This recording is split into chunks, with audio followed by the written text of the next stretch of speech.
Join Stella Academy, Goa's best coaching for IIT, JEE and medical exam preparation. Register today for Stellar Talent Search exam. Admissions are open for repeaters medical batch for NEET 2021. So overall the aircraft is a far advanced machine to fly, which helps us mitigate issues of weather, low visibility, therefore helps us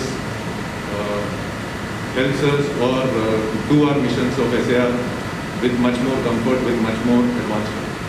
The automatic AFCS, which you mentioned about, the automatic flight control system, it is hugely superior to the previous one. So the capability of dark night operations and carrying out search and rescue in pitch dark night conditions and all of these various factors which will enhance the operations across the sphere of every aspect of operation. The ALH Mk III project was signed on 29 March 17 and HAL has delivered 6 helicopters to the Indian Navy with the first handed over during the Aero Indian 2021.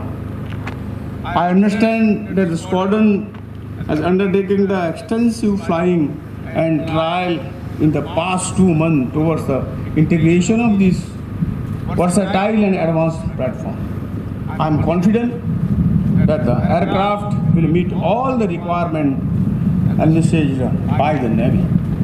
I would like to congratulate the Indian Navy and all on the induction of this versatile and capable platform.